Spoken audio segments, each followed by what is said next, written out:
let's talk about on the business side. When you want to engage with an influencer, how do you go about that? What do you see as working the best for you and working the best for the influencer? I find that the best way to engage with influencers and build those relationships is not going in with that hard pitch. So not going in and immediately trying to pitch your client and say, hey, can you post about my client on social media? Starting to really form that relationship, checking in on them. Did they just go on a recent trip? And you want to mention something that you saw on their social page that you thought was really cool and interesting. And start that conversation kind of as a soft pitch, not go in right away trying to pitch your business.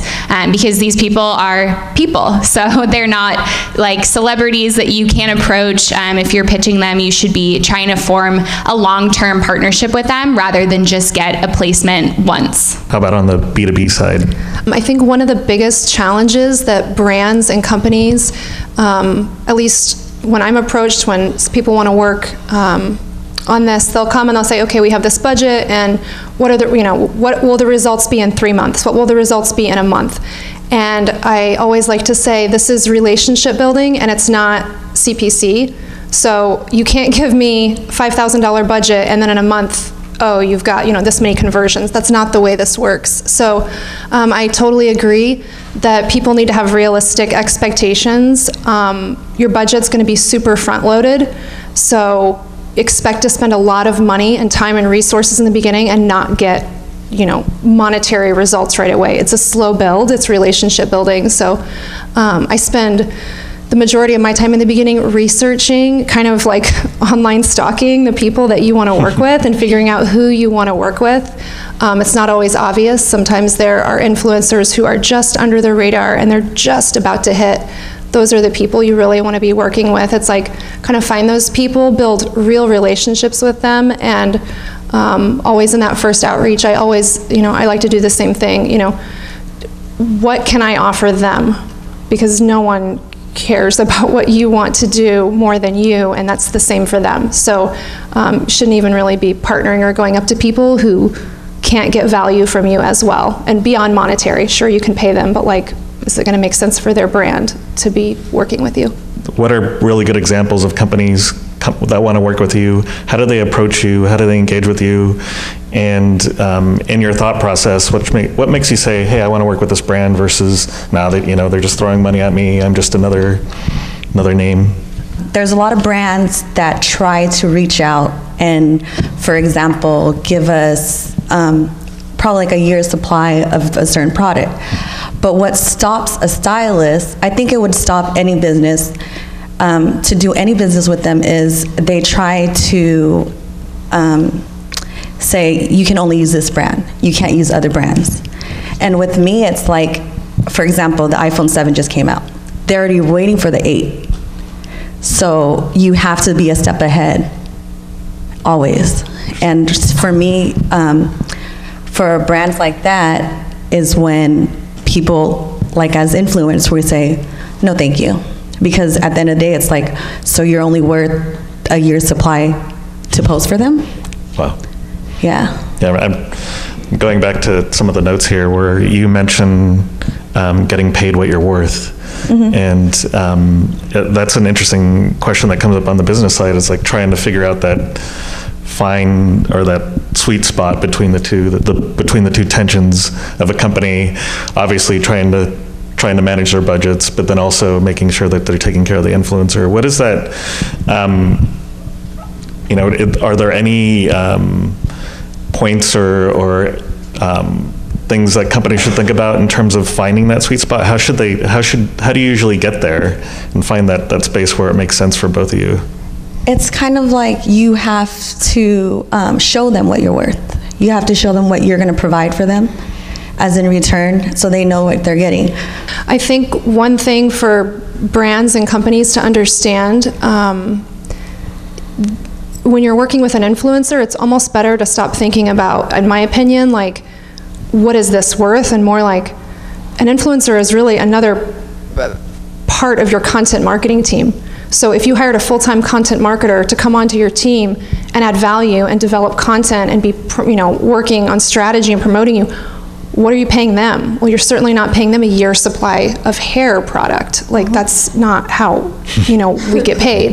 Different things you have to take into consideration, but if brands are really serious about growing their influencer marketing programs, they need to start thinking long-term and realistically about building a relationship. You wouldn't try to, develop a relationship with a new employee by offering them a basket full of hair products. That makes no sense. These are people, not like a thing you can put a quarter in and then like something pops out. It's like, that's not what's happening. There's different kind of influencers as well, and that's happened to me so many times. I feel there's influencers, they just take a selfie with the product, or those typical girls that stay in front of the mirror, they just take the outfit as a mirror shot. I'm an influencer, I'm very high fashion, so like I'd rather drive 3 hours to Death Valley and do the highest, craziest photo shoot in the planet, because that's how I want to represent myself. So I feel like, and that goes back to what am I worth? Like, if they don't want to pay me, yeah, I can take a selfie real quick that takes 5 minutes. I can totally do that, maybe even less, depending on how, how you are.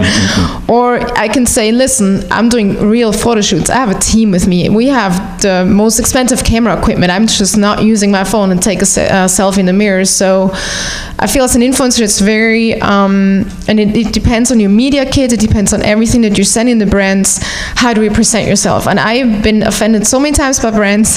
They're like, you don't even know what like our product is worth. We want somebody that really loves our products. Yeah, I love your product, but know me, like I have a team I need to pay. I can't just go out and take a selfie real quick. So I feel like there's a really fine line again between influencers that just take selfies with the products, or influencers that really spend a lot of time in every single picture that you post. Influencers now are not just people that help with your brand awareness. They're actually like creators. They're content creators. So what you were just saying, people going out and hiring professional photographers, that's something that you have to take into account when you're reaching out to these people. If you want to work with an influencer and get the best quality images that you can then leverage on your other social media channels of your client or your own brand, then you should be working with them in a capacity to create like those awesome, beautiful images, because influencers aren't just about eyeballs anymore. You can actually get that really awesome collateral, and working with influencers who already have the same aesthetic that you want, that aligns with your brand, is one of the main ways to identify them, and being able to give them the opportunity to go do those photo shoots is so important to get those awesome images. Cool. And I think this also relates to control that Kathy Manu, in terms of the content. Like, there's a lot of, coming from a background of like hardcore brand managers, the interesting thing to see is with a lot of these brands, the moment they realize the power of influence, they freak out that they don't have control of their brand anymore. And I think they make the mistake of trying to control too much of the message. When you work with companies, what is your process there in terms of defining kind of how much room you have to move and how much control you have over the content that you create?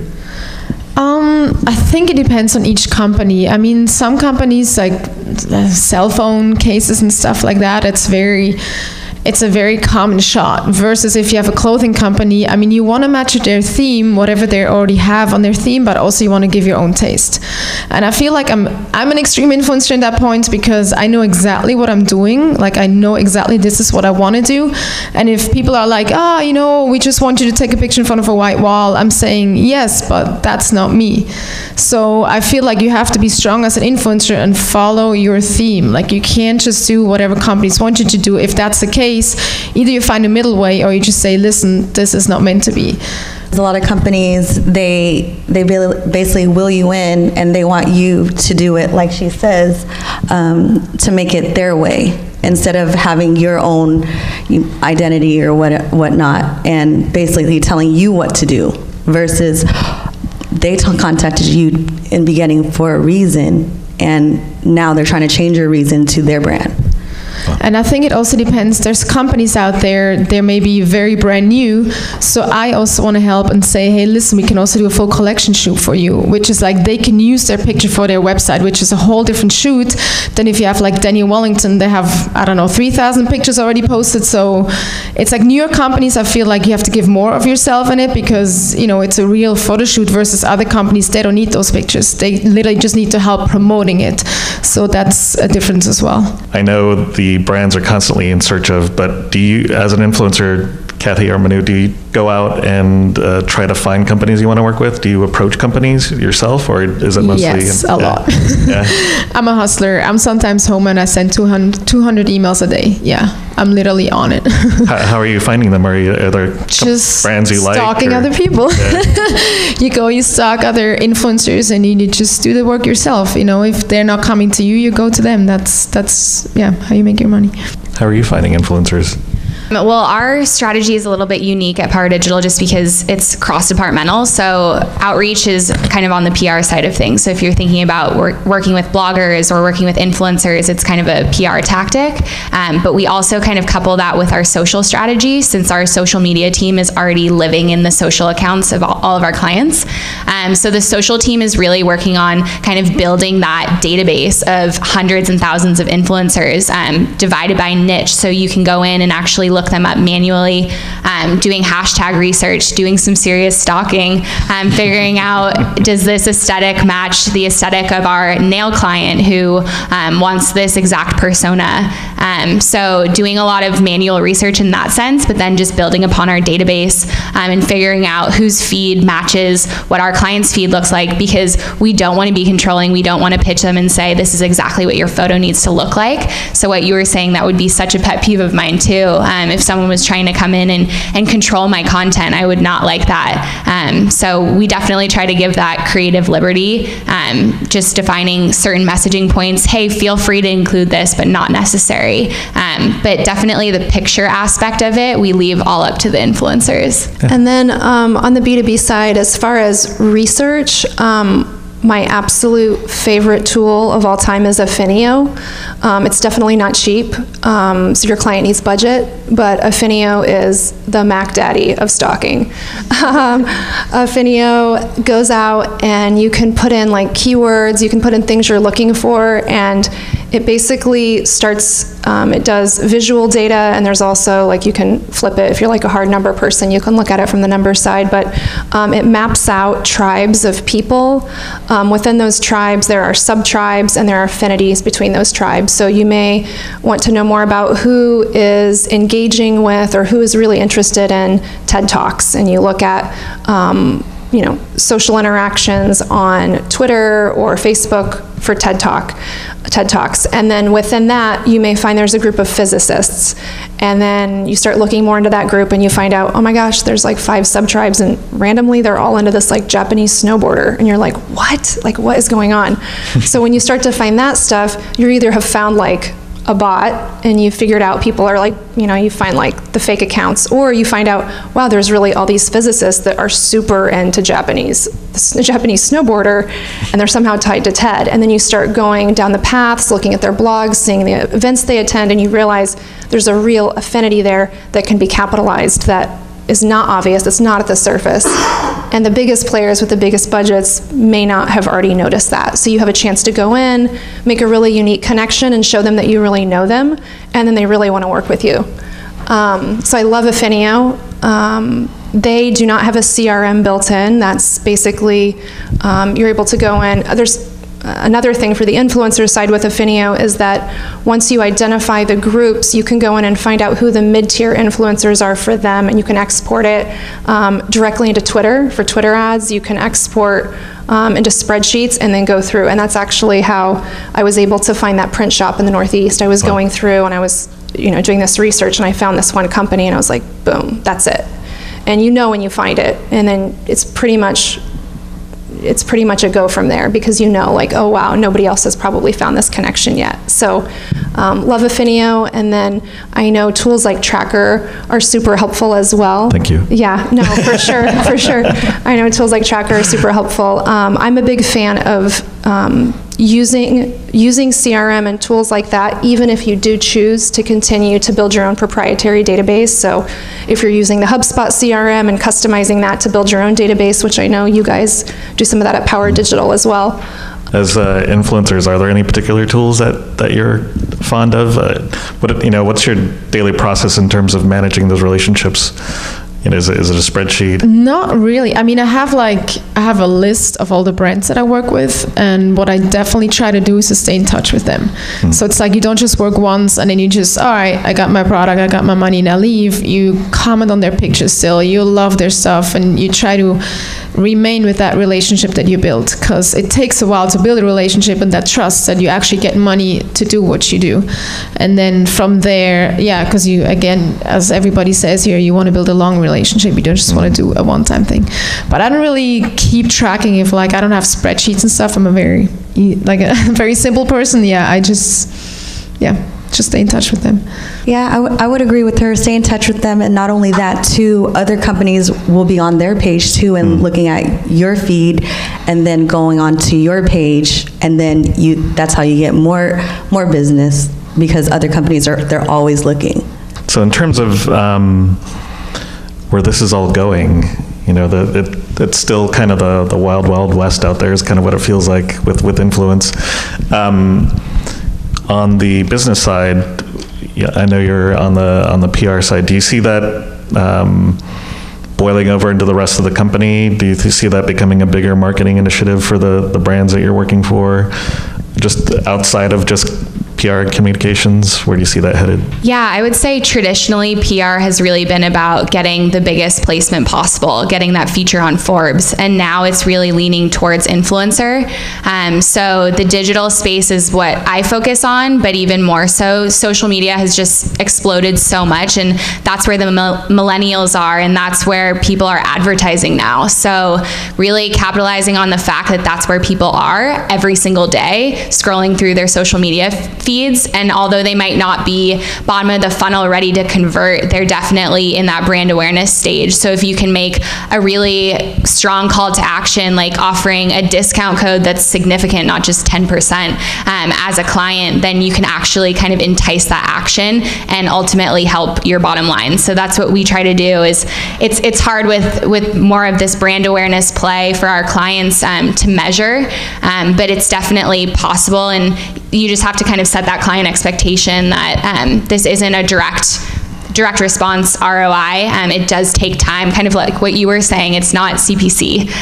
It takes that relationship building to get that return. But I would say for us, we are really focusing on micro influencers. I know that's a buzzword, but that's definitely where the industry is right now and where it's going. People charge insane sponsored fees when they're in the millions of followers or hundreds of thousands of followers range.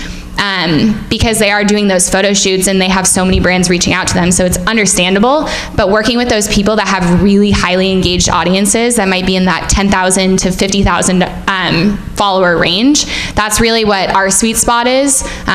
They have more trust, they have that brand affinity, they're more likely to work with you more than once, and might not necessarily charge those huge sponsored fees. So if you have smaller clients that don't have these astronomical budgets, that's definitely a good place to hit and capitalize on. B2B or B2C, I think that there are just so many options right now. Obviously, it's like infinite. You can put your money in so many places. You can get really scattered when you're an influencer and you're working for yourself and you're wearing all the hats.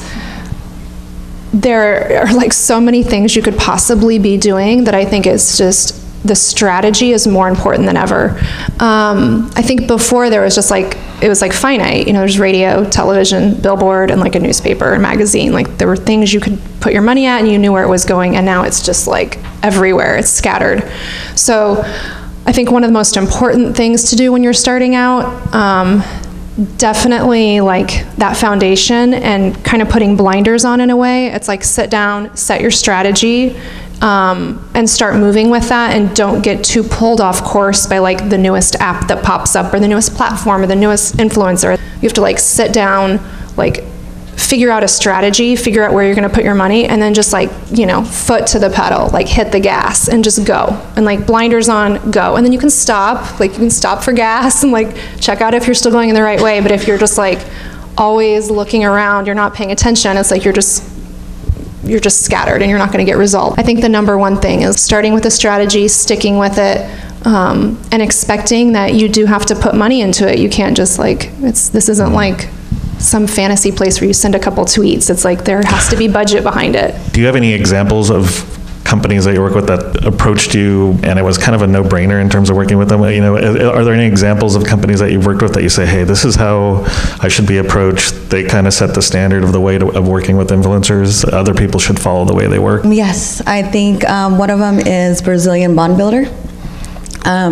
For our industry, a lot of makeup artists have always had, you know, companies reach out to them. As hairstylists, there has been none. And for Brazilian, they did this thing where it's for retreats. So cosmetologists, barbers, they actually get that title, and they also get appreciated on the artist side, and they don't have rules. And that's what all those other companies do is, like she said, they try to make it into their brand and make you as just a logo for them. And they change up everything. So it's kind of like they're treating you as a product than a person. Wow. Manu? I definitely have the opposite. I have a good story, just happened this week. I mean, if that's okay if I tell an opposite story. I worked with a phone case company from Sweden, and they were doing, we did an exclusive contract over 4 months. They sent me phone cases, I take pictures with just their company. And after the first picture, they gave me a discount code, promo code, everything, and I got an email saying, hey, we didn't make any sales at all, we gotta stop this contract. And I think it's so difficult because we're influencers. Influencers are not salesperson. And the brands don't understand that. Yes, we promote it, we market it, we help them, hopefully selling more products, but we are not the salesperson. We are the ones that help you with promotion. That's why we're doing photo shoots, and that's why I'm not sitting on a laptop trying to convince everybody to sell that product, because I think if it's too much convincing, people are not going to buy it. So, and we had a contract. So I was like, what am I going to do with them? They were super nice about it. So I said, okay, you know what? I don't want to burn any bridges. It's fine. We'll step out of it, whatever. We just make the payment how far we got. But I think that's so important, because for us, the future, it might become that we're becoming salesperson, but I don't think we're there yet. I think influencers are really there for the promotion, for the branding maybe as well, especially when companies are really new. You can help with the company to come up with a concept and say, hey, look, this look might be something for you. Again, goes back to a full collection shoot. If that's how you can help the brand getting started, with them understanding you need a theme on your profile, you need all that, I think you can help creating their brand actually together. But that's like just a story that I just had. That's super interesting, because oftentimes we'll have clients or we'll hear stories of people that will make like coupon codes to try to measure, and they think that's like the end all be all of measurement, which it's so not. And one of the ways I actually just had a call with a client recently that was saying, oh, no one uses coupon code.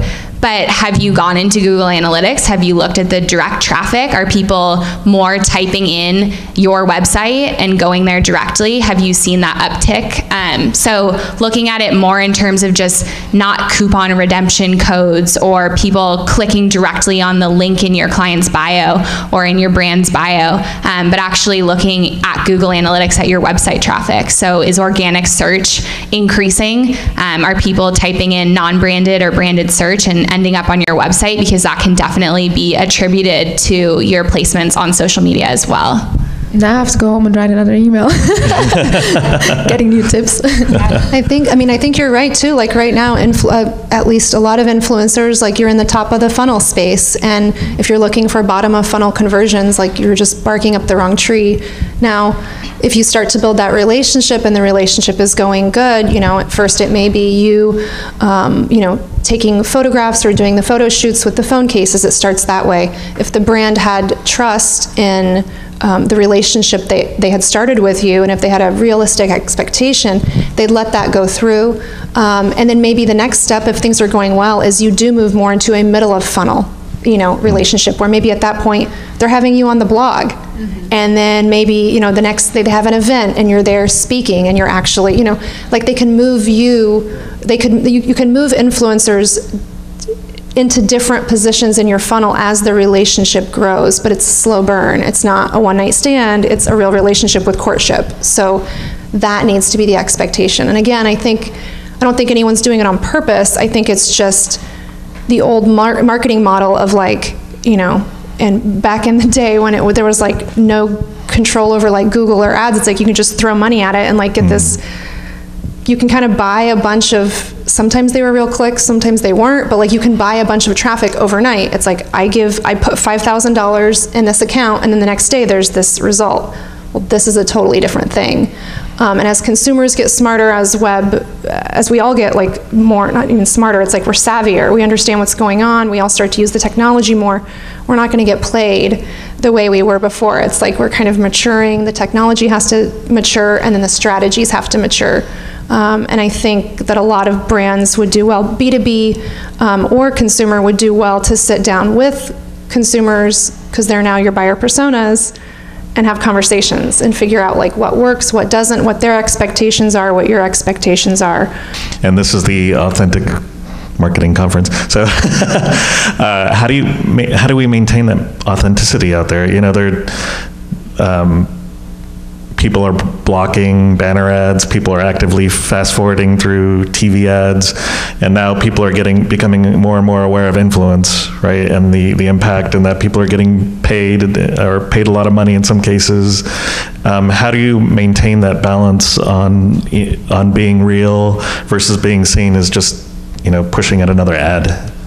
I mean, there's no quick fix. People just have to like stop expecting something for nothing. It's like, I'm sorry, like you're not gonna give me $5,000 and I'm gonna blow your company up. Like that's not how it works. It's like, and blow it up as in like you're gonna get big. It's like, no, it's like you have to do the work. It's even more work than ever because there's so many other competitors out there. Everybody can have a blog, everybody has an iPhone, everybody can set up an Instagram account.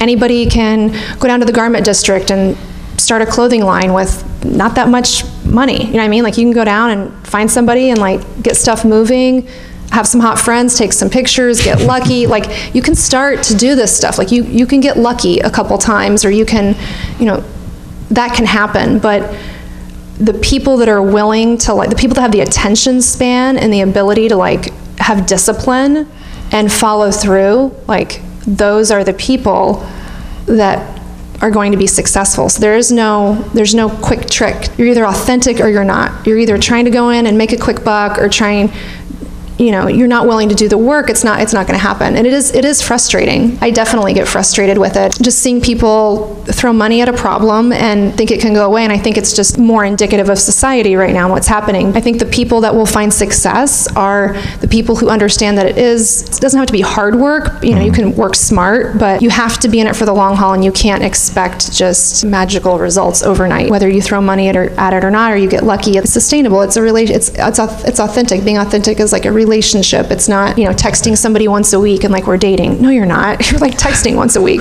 Like a relationship is like having dinner and talking and like living life and going, you know, through things. And that's what the relationship with your influencers is going to be like. They're part of your team. They're it's part of the extended workforce. It's part of like I could go on, but it's like bigger trends that are happening just outside of this. It takes time to develop relationships, especially when we're not all in one room together.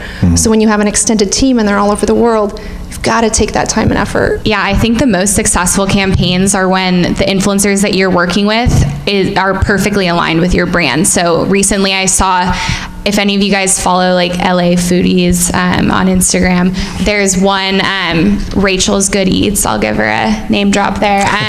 She has an awesome Instagram account, and she always posts about like organic foods. She makes like the most bomb recipes. And she recently did a campaign with this skincare company that's on the East Coast. And they partnered with a local shelter because she has a rescue dog. So I thought that was really unique. But the fact that her whole brand is about sustainability and organic and non-GMO and no paraben, and she worked with a company that perfectly aligned with that. She posted something like they raised an incredible amount of money, and actually the company donated it all to, or part of the proceeds to, this shelter, which was really cool to have that like social justice tie-in and that nonprofit element. But the fact that product was so aligned with her, made it authentic, rather than when we see like Kylie Jenner posting a tooth whitening thing on Instagram. Like, does she really use that? Probably not. Like, she probably has veneers. So having products that you're posting about that are actually legitimate, that align with not only your personal self, but your audience's interests. So going after those influencers that, if you want to see what are their followers interested in, is this actually a good target demographic to be reaching, you can click on their posts because they're commenting and engaging with these influencers posts. So making sure that you're working with people and helping to build their authenticity too, not just reaching out with a random product like this would never align with them. Why do that? Because they're not going to want to work with you. So keeping it like very specific on what they typically post about. Great. And on the influencer side, yeah, it's so interesting because I think being authentic is literally number one. And I had such a good phone call the other day with one of the top 10 travel influencers in the world, and he gave me exactly that advice. He's like, Manu, it is so difficult these days because everybody wants to become an influencer. Everybody loves that world, especially in the travel industry. They all just want to get half naked and go out there and go do their traveling. And that makes it so difficult for us real influencers who work so hard for fashion, for food, for anything that we do. And then you have those girls, those young girls, they're willing to do whatever. And you have to be so careful that you don't get distracted by that. And it got what you said earlier, like when I first started becoming an influencer, I didn't even realize I was an influencer. A friend told me that, she just takes pictures, she makes money out of that. So me and my boyfriend, we started taking pictures. Suddenly you have companies reaching out to you. I'm like, what? I was like, what's going on? Is that a job? And you have too many companies reaching out to me, so you ask for money. That's the next step. And it happened so naturally that I never forced anything. I never tried to be someone else. I just loved taking pictures. And I was in a really bad time back then, so this gave me like the whole joy in my life. And coming from that, right now that this became such a business in my life, it's sometimes really difficult not to get distracted by other influencers, because you see, they're doing so well just posting a very simple pictures, and I'm freaking driving 3 hours go to do the photo shoot of my life. But it always shows me once the product is done, is like, yes, it confirms again, you have to be yourself, you have to go what you do, and if it takes a 3-hour ride, I just have to invest in it, and I just have to do it because it pays off at the end. So we have to stick to our theme, we have to stick to being very, very authentic, because people will see very fast if you just try to be somebody else. I think you're totally on the right path. Like, I 100% agree. I think there are a lot of people out there doing what you're talking about. They kind of get in, they hire the teams, they have the right filters, they look good, and this is across the board in all different like, I guess, industries or like specificities. But I think that's going to plateau and fall off. There's like a psychological disconnect. If you go to a feed and it looks perfect, and it's just perfect, you'll follow that. But after a while, I realize I unfollow those accounts because I'm bored. I'm not bored, it's fake. It looks too much like a brand because they are a brand. That's what they're building towards, and it's fake. I don't care. What I care about is beautiful looking feeds that relate to what I care about, and I see the person, and you can feel that. When the person's still behind it, you can feel it. And I think that's why your company, Power Digital, you go after the micro-influencers. That's why people like the micro-influencers. They're not big enough to have listened to enough people who know what they're talking about, supposedly, to tell them to go one style. When you go one style, I think your days are numbered. I think you're over. You're gonna hit a point and you're not connected anymore. It looks fake. Like, our brains, our hearts, we know. We're like, I can't relate to that anymore. I can relate to this person who I know a little bit behind the scenes, or I see it's not always glossy. So I think it's right. I think staying authentic to what it is, you always want to, do better and have better photo shoots and do better. But when you start to listen to everyone else, or you start to let the brands dictate, that's when your content will start to look just like a brand and not a person anymore, and then people lose interest. That's why we're using influencers now, because people don't care about, I don't want to use any big names, but people don't care about what brands have to say. They want to hear about the people that they connect to or aspire to be like or have some fascination with. That's who you want to connect with. Great. Kathy, how do you maintain that authenticity? Going back to what she said, I totally agree. You stay in your contact. You don't let them shift you in any kind of way or form. And you kind of let them into your personal life, but not really, just a little bit of it, so they can know yourself as well. And I think that builds a relationship with either the clients that you have already or the clients that you are going to get. Like, for example, I have clients that fly from Canada, from Hawaii. I have one that's going to fly from Ecuador, and it's 80 to 90% of my clientele all comes from social media. Wow. Yeah, so it's like she says, like, you don't make it so that it looks like a billboard or like a AT&T advertisement. You make it authentic, you make it real, you make it to what you like, and that's what's going to target your clientele. You know what's interesting about that as well? I think it's Insta stories. I was so happy when that came out. I mean, sorry for Snapchat, I feel bad for them, but for us influencers, you meet finally the person. You don't just see the picture, you can actually be yourself, you can be authentic on there. And that's when I also saw a lot of accounts, as you said, all these beautiful girls, everything is perfect. Their Insta story is exactly the same thing. Like, they don't have anything to talk about, they're not funny, they're not interesting, it's very cold, they're just very pretty models, but just post your pictures and you're good. I mean, sorry to say that, but it's just like, I love watching people's Instagram stories when they're doing some crazy stuff, or when there's a story, when there's a character behind. And I think that's, for us influencers, open a whole new chapter to actually connect with the fans much better and to be even more authentic than just posting a nice picture of the newest dress that you got. Great. Yeah, I think sharing like your highs and your lows on social media is a way to be authentic, not just sharing like the glamorous side of things. And that's what stories kind of allowed us to do. Posting like your all done up photo shoot is one thing, but then also having like your Insta story being you in sweatpants, a bun, and no makeup on. So that's what people like, because that shows you're a real person. Like, wow, this girl is insane on social media, but she's actually just like me. So showing that. And then that's what brands want to work with too. Brands want to work with authentic people.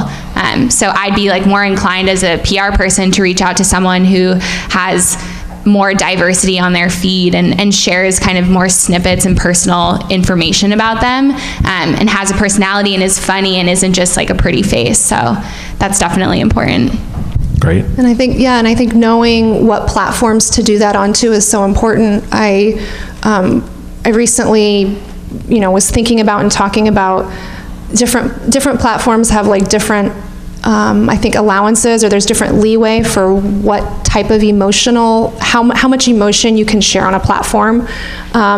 People go to certain platforms for certain things, so being very wary of that, setting your strategy. If you're a company, like, you need to be super aware of that. If you're on Instagram, people are there for a lot of people, they're there to feel good and they want to feel lightened up. Instagram is more of a light up platform. So, if you have social causes you're going after or things, you want to find the right balance and how to say that on that platform. A platform like Twitter, that's more, you can be a little bit more, you don't want to be emotional, but it's like you can definitely put out news or information or causes that you care about that maybe have a little bit more of a weight to them. So just knowing you might have the same followers across multiple platforms, but knowing why they're there is super important, and relating that and not trying to push everything out on one platform. It's like, you do want to be authentic, but you do want to, like, especially as a brand, you want to make sure, I think, that you're lining up with what people want to see on that platform as well. Great. We're nearing the end of the hour. Do you do questions? Yeah, let's do some quick questions. Okay, real quick, what platform are you guys on, and what have you seen works the best? Like, what do you get the most engagement on? Social channel? Yeah. One of our main focus for influencer outreach is Instagram. We also do YouTube, but Instagram in particular, because a number of our clients are new brands, so they're not just looking for the brand awareness that the platform provides and that influencers are able to generate, but they're also looking for that image collateral, like I was mentioning earlier. So if they have a new Instagram account, that they just launched, they want to be able to build up the images. So what better way to do that than to work with influencers who do these photo shoots and have these awesome images that align with your brand, and being able to share those on your own platform too. So Instagram's a big one. So if you're more looking for images, I would say use Instagram. If you're looking for video collateral, you should be targeting YouTube. It kind of depends on what your audience is or what your product or service is that you're trying to push. If you were like pushing makeup or something, YouTube might be a better idea because there's all those tutorial videos.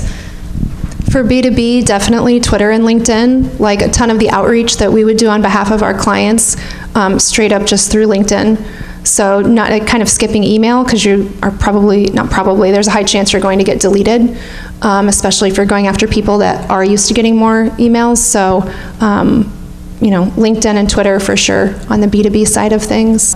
I think that's really interesting you mentioning that, because especially with Like to Know It, like you don't really know how many sales you're doing. Like they just send you a number, but I mean, or maybe I don't know the website too well, but whenever I see it, I see like, hey, you sold one pair of boots or whatever, but how can I track it? Is there a tracking on it? You can use UTM codes. So in all of your contracts, you should 100% be, you definitely need to be making sure that you have attribution, ways to track that built into your contracts. So, and the brand, and depending on the size of the brand you're working with, their team might not even know that if they're a smaller brand, but bigger brands or brands that have the budget that you might want to be working with, hopefully they would understand that. But yeah, you can definitely be using UTM codes for sure, and track back. Again, there's always going to be, the brands, do they care if actually how many of those basically clicks turned into sales, or as long as, like, let's say the influencer says, you know what, from my feed, from my post, you got yeah, so on the B2B side, and with at least the budgets that I was working in, they definitely care. They're paying us a lot of money every month. They care. So we had goals we had to hit. It's like, look, we're doing this work, we're going to be hitting your top of funnel, like this is the activity that you can expect to see. This is what we would expect to see. If you give me $10,000 this month and we're applying it in these 4 buckets, this is the activity that you can expect to see. Middle of the funnel, this is what we're doing to generate that. So it moves in waves, and you're generating activity, and you're hopefully moving people down the funnel. People are going to fall out of the funnel. People are going to come in at different points in the funnel because of different things. With Google Analytics and with there's other softwares you can use, but 100% brands are looking for that, and you need to be able to show it. If you're serious about offering these services, definitely need to be able to show that. And how about the micro-influencers? Are they the same, or you guys don't care actually as long as they bring traffic and you have that authentic movement? Yeah. Brands are always going to care about their bottom line. So if you're working with any tier of influencer, like, brands want to make money. That's why they hired you. It's kind of just more about setting that expectation with the brand to start, and not promising and not over-promising, because it is a long-term play. We've had so many clients coming in saying, I want this to ROI right now. And that's just not realistic. There definitely can be a return on investment, but you have to think of it as like another form of public relations. It's like when you're getting press coverage, when you're getting influencer coverage, you're helping build that awareness, and you're helping bring traffic to your site, and ultimately you have to think of bringing more traffic as bringing potential customers. So the more traffic you can get to your website, the more chance you have at converting. That's why, like, working with micro influencers is, I think, even better than working with people that have a huge reach, because people that are following celebrities or people with hundreds of thousands of followers, are you really trusting what they're posting about? Like, probably not. You're looking up to them more as like someone far above you, whereas like these micro influencers, like, oh, I can relate to this person better. They do like what I do every single day. They're real, and they're posting about brands that they actually like.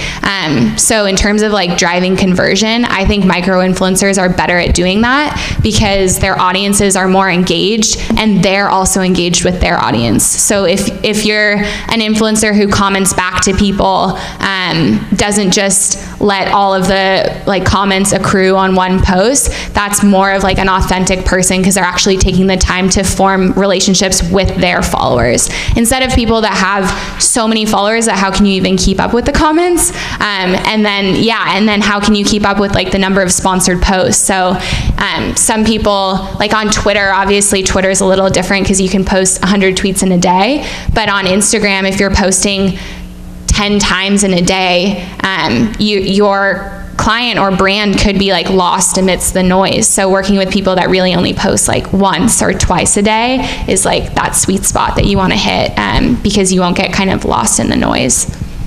Can I just say something to that? I think to some point I agree, to some point I don't agree, because, for example, for me as an influencer, when I started out, I worked with every brand because I just wanted to make the money. Versus now that I have a bigger following, it's like I'm a little bit more aware of what do I really want to represent myself. Like, I think as a starter, you're so desperate and you so want to get everything for free and you want to do it and you want to work with so many different companies.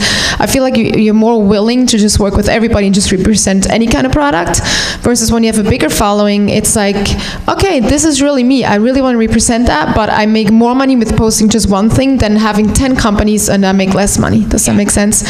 So it's like, sense. You know, even me, like I watch Kylie Jenner stuff and I'm like, oh, this is so cool, I want to buy it. You know, it's like, I don't know, I just feel, even though she probably, it's not real, but still, because she doesn't need that money probably, she still represents whatever makes the most sense for her as her image. Yeah. I mean, it's like it's I know, like, she literally gets paid like $250,000 to post an Instagram post. So do you really trust like that $250K? Like, I would do it too. So it's kind of just like the trust that you have with them. Do I think probably not anymore. I think we have to go. Yeah, we have to. Yeah. I'm in the nonprofit sector, and I see big opportunities for influencing through the nonprofit. You brought up a really good point. Just really quick, because I know you have to get out of here. What are you seeing for nonprofits? It's changing. We're not just asking for money. We're really partnering with companies. We're really becoming influencers. You brought up a good point. Yeah. Anything you guys want to say? I'd love to hear what you have to say. Yeah, I think we're like focusing a lot right now. Like, there's a lot of pressure on the influencers. It's like, give the influencers money and they're gonna like fix your business. It's like, no, dude. The big problem is also you should be shortening your conversion funnel. Everybody's on mobile. Like, if you're not, like, there are brands that do it really well. You'll see an Instagram post, you click it, you move in, or you're on Pinterest, you click it, you're in a beautiful shopping cart, and this could be for nonprofit. Something catches my eye, I care about the elephants, you post something, I click it, I'm immediately in the funnel. I immediately have video content, beautiful content, big buttons, I click it, it's hooked to PayPal, it's hooked to whatever, I can pay immediately, boom, takes me right back into the experience. So it's not on the influencers. Like, I didn't get any, it's like, well, then fix your funnel. Fix your funnel, that's not on them. So, you know, yeah. I think that there's a big opportunity there that people miss out on. I would love to run this another 3 more hours, because there's definitely a lot more content in here. But I want to thank all of our panelists, Aubrey, Kathy. One thing. Oh, wait. Yeah. Regarding you're asking her about Instagram earlier. If you guys have a Facebook business page, you link your Facebook business page to the Instagram, and it will show you the insights of what time people go and look on your feed, what, like, the targeting rate of, like, say from 13 to 20, from 25 to 30, the age, and also from male to female, of which ratio is more to your feed, and that will help too. And it will show you what time your followers are actually on there looking at your page. Cool.